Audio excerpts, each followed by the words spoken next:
Welcome to RTV from Studio A. I'm Jack Mitchell, publisher of the Amador Ledger-Dispatch, not a newscaster, and we're about to prove that as we take a look at what's coming up in the July 29th edition of the Amador Ledger-Dispatch. As you recall, last time on RTV, we weren't sure what we were going to call the segment.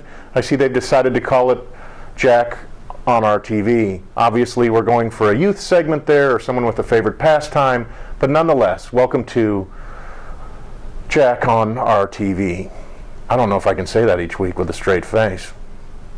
Let's take a look at the news. Amador County Fair heats up in Plymouth. Plenty of food, fun, and fare for everyone. The Amador County Sheriff is among the sponsors of a 911 car in the Sunday's Destruction Derby on Saturday.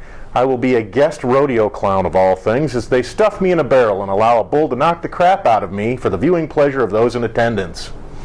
Lots going on. Everyone who is anyone will be at the Amador County Fair in Plymouth.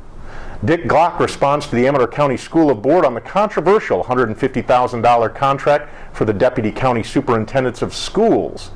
Chapin Pinotti, who was offered the position in the soap opera that has become the administration and the ACUSD School Board, decided to not accept the position. You can check out the latest on the war between Glock and the ACUSD. In the Board of Supervisors, they removed the grand jury discussion from their agenda and focused on criminal justice and recycling.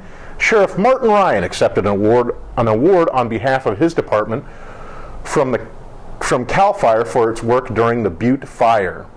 Planning Commission delays its vote on the general plan as it was bombarded with comments on the county's general plan and the environmental impact report. We've been updating the plan now since 2006, so sometime in the near future, probably the next decade, maybe even as early as 2025, you should have a new general plan. Jackson rooftops under siege over runoff into the sewage system in Jackson. That was the main topic at the Jackson City Council meeting. They also signed on to continue with their auditor company and announced the sale of parking lot meters has gone well with only a few left. So if you'd like to get a parking meter and charge for parking in front of your home, that is still possible, but you better hurry. The budget was the top topic at the Plymouth City Council. You can see the details of that and all the fun numbers in the Ledger-Dispatch. We have the real-life Sierra Nevada Pika facing off against the Pokemon Pikachu. You can see the inspiration behind the Pikachu character. And, of course, no one knows why people are going nuts over this game, but I hear just a rumor that Bart is now at level 6 at Melon Phase. Nice work, Bart. Blood shortage adds to the need for donors at the blood drive on Monday from 11 a.m. to 6 p.m. On Monday, you can donate blood at the American Legion Hall. It is definitely needed as there is a shortage right now, so please take part in that. Part 3 of the bird-delayed Badger Street Bridge project by Brent Parsons is in the newspaper, and you can check out the statues in the new Miners Bend Park in Sutter Creek. They're very cool. If you see the picture, you'll have to decide which ones are statues and which ones are actually breathing. Now it's time for our favorite moment of the show, a look at, you guessed it, the call log. June 29th at 7:28 p.m., a neighbor has put a sign with the C word on it facing the caller's residence. Under the offending expletive are the words, "Yes, you." July 1st, 2:51 p.m., a 2-year-old was brought into the ER because he ate, and we quote, some of Grandpa's marijuana. What do you think they do for that? Doritos? What do you do with a 2-year-old? I don't know. July 4th, 12:18 p.m., a son shoved his dad because he wouldn't buy him alcohol. The young suspect is driving a dark green Saturn, and apparently the father would like him to get arrested as soon as possible. July 8th, 12:32 p.m., a big white mustached male is standing in front of the coffee bar yelling at people, telling them to go to hell. And of course, July 8th, 5:20 p.m., a U-Haul with a bouncing bungee cord that was meant to keep the back closed is now open, and a woman and a dog are in the back of the traveling truck. Kind of reminds me of spring break. A few years back in college, keg in the middle, 12 guys on the wall. But enough about me. This week in Lifestyles, the rally for Allie. Meet 12-year-old Allie Oliveira. And yes, I can't pronounce her last name. No one has the name Smith in this town. Everyone is apparently foreign.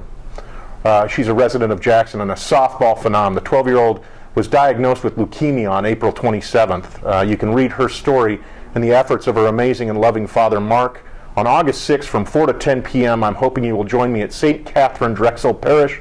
We're in the hopes that Amador will once again come together and be the hero for one of our own. Let's raise some funds and give some needed assistance for Allie. We also have the Steve Crocker Benefit Barbecue and Fundraiser coming up on August 13th to assist in covering costs associated with his cancer treatments. You can call 209-743-6228 or visit Facebook Steve Crocker for benefits or for details on that benefit. Check out the paper for an interview with Destruction Derby driver Ryan Duke and the full week of preparation for this weekend's Amador County Fair. Along with the complete list of community events, check out the introduction to Portugal in our Travel for Seniors column. We also need to give a shout out to Mary Fine of Sutter Creek for receiving the 2016 California Postmaster of the Year Award. We have the Amador County Dairy Goat Group, the Dairy Goat Group. What's all the bleeding about? I'm sure that's what you're asking. Oh yeah, they're just the best in the state of California. The best at the state of California at the California State Fair. You can meet the key kids on the Dream Team. In the bird watch, we have kinglets and rescued raptors. They're beautiful. And some canine friends showed up and prepare for the Top Cop event coming up on August 20th at the Jackson Rancheria. And of course, getting back to Pikachu and Pokemon, you can use your Pokemon Go and battle for the Benny Brown gym at the Amador County Fair. I don't know why anyone would ever battle for a gym. I myself am against them. This week in sports, along with your complete lineup of activities you can get involved with, as well as Major League Baseball and NASCAR, you can take a look at Miles and Seth Tomczak, the brothers, both Argonaut High School prospects on the baseball field, have made the Oakland Athletics area code team, both who play for the All-Star Club out of Stockton. Will play in the Under Armour tournament on their way to Long Beach, California. Josh Coy's bike ride across America and the Bike and Build and Habitat for Humanity gives an update of his progress as he pedals his way back home. 2 people were killed on another team as they were struck by a car, so Coy's team has been going through a lot of changes as they deal with the loss of friends on another team. It's a moving story, and certainly Josh has built a number of houses through the Habitat for Humanity. It's a really nice story. Bodies in Balance has developed a health kickstart program that is like no other called Find Your Freedom. I usually find that in the refrigerator, but this one is not that kind of freedom. You Find Your Freedom program focuses on each person's unique body chemistry. Mine's usually liquor, and focuses on weight loss and whole body health. It's a neat program, and I do need to do that. The camera does add 50 pounds. That's what I'm going with. We've got some California Outdoors, a question and answers from Kerry Wilson of the California Department of Fish and Game. Among the questions you can find out, can you do archery with lighted arrow nocks? I have no idea what a knock is, but apparently you can light them. Saddle Creek Golf Course in Copperopolis has a skins game this weekend, and the River Cats have fireworks and a throwback Giants jersey night highlighted in their homestand with games occurring Saturday through Tuesday, August 2nd. Support the Amador High School Performing Arts and get registered for the upcoming 43rd Annual Jug and Rose Foot Race. You will walk or run from Volcano down to Lions Park in a beautiful course on Saturday, September 10th.